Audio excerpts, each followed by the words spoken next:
Hello guys, welcome back. I am Ranjit sir and you are watching my YouTube channel get smart study. दोस्तों, हमने पिछले class में be form के present time में कैसे प्रयोग होता है, फ्यूचर टाइम में कैसे प्रयोग होता है तथा पास्ट टाइम में कैसे प्रयोग होता है देखा था और अफर्मेटिव सेंटेंस के बारे में जाना था। आज हम पढ़ेंगे निगेटिव सेंटेंस। तो दोस्तों, आज की क्लास स्टार्ट करते हैं।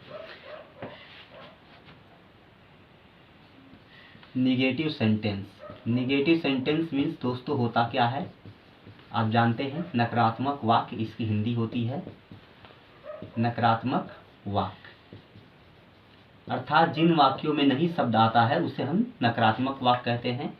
अब हम इसके स्ट्रक्चर के बारे में पढ़ेंगे। तो स्ट्रक्चर इसमें क्या होता है, सबसे पहले हम सब्जेक्ट लिखते हैं, सब्जेक्ट मीन्स कर्ता। उसके बाद इज, एम, आर का प्रयोग करते हैं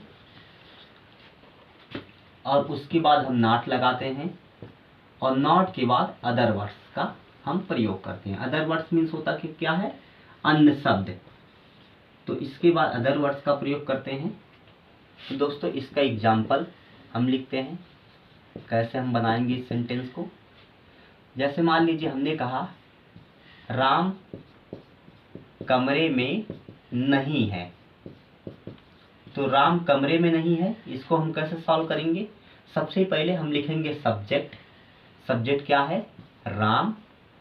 उसके बाद हम लिखेंगे इज।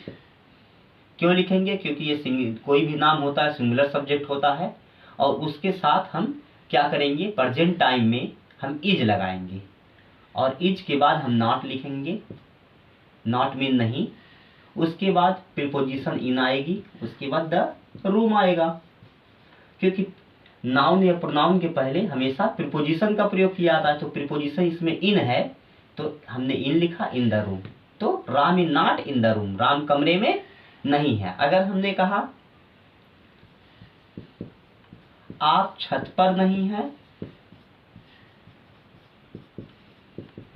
तो क्या होगा, सबसे पहले यू होगा। यू के अनुसार आर आएगा, क्योंकि यू बहुवचन होता है, यू प्लूरल सब्जेक्ट होता है। तो क्या लिखा जाएगा, यू आर। उसके बाद not at the roof. At दोस्तों क्यों आया, क्योंकि एट क्या है, एक प्रीपोजिशन है जो नाउन के पहले आता है। तो रूफ नाउन है, इसके पहले हमने एट का प्रयोग किया। नेक्स्ट सेंटेंस,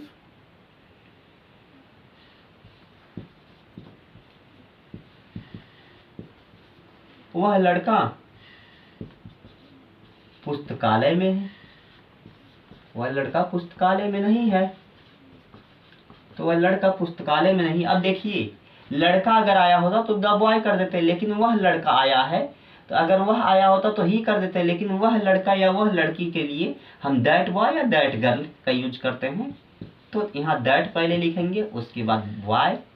अब एक लड़का है क्योंकि, इसलिए हमने क्या प्रयोग किया, इज का प्रयोग किया। उसके बाद नॉट का प्रयोग करेंगे और नॉट के बाद हम लिखेंगे प्रीपोजिशन इन द। पुस्तकालय की इंग्लिश क्या होती है, लाइब्रेरी होती है।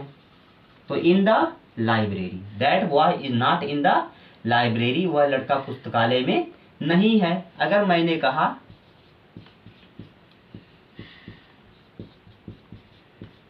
मैं गुस्से में नहीं हूं, मैं गुस्से में नहीं हूं, अर्थात मैं गुस्से में नहीं हूं या मैं गुस्सा नहीं हूं, तो इसका क्या होता है, आई।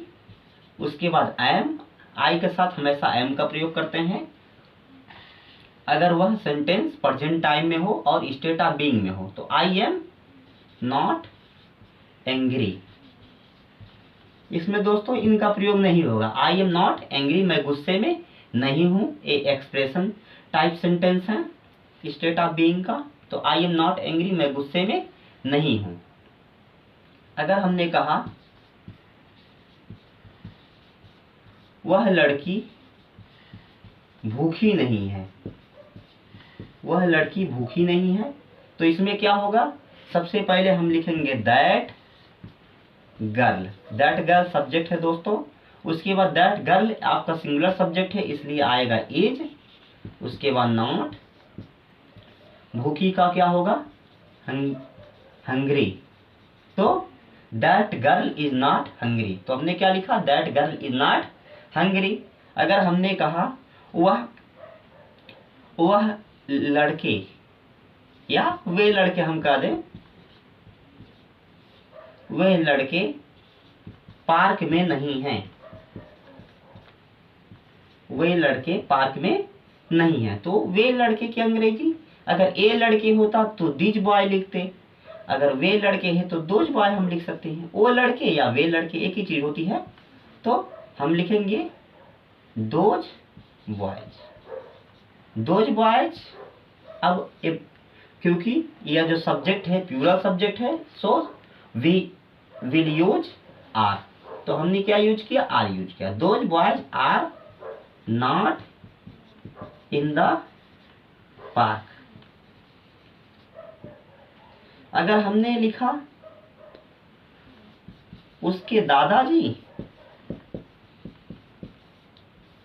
उसके दादाजी मेरे दोस्त के साथ नहीं है, मेरे दोस्त के साथ नहीं है। अगर हमने लिखा हुआ उसके दादाजी मेरे दोस्त के साथ नहीं है, तो उसके दादाजी की इंग्लिश क्या होती है, हिज ग्रैंडफादर,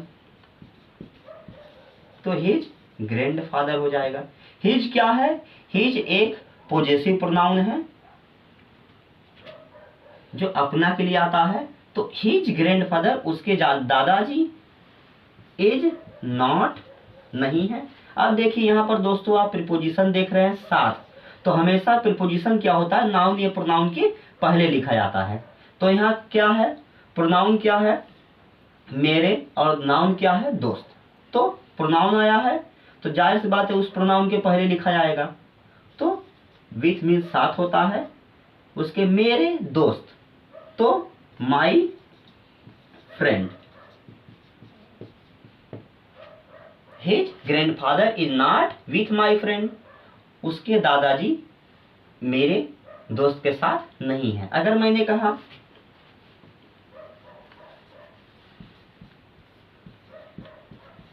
मेरा दोस्त आंगन में नहीं है, मेरा दोस्त आंगन में नहीं है, तो मैं क्या लिखूंगा, सबसे पहले हम लिखेंगे my friend, my friend is not in the courtyard, my friend is not in the courtyard. तो दोस्तों आपने इस प्रकार सेंटेंस देखा कि निगेटिव सेंटेंस हम किस प्रकार कर सकते हैं।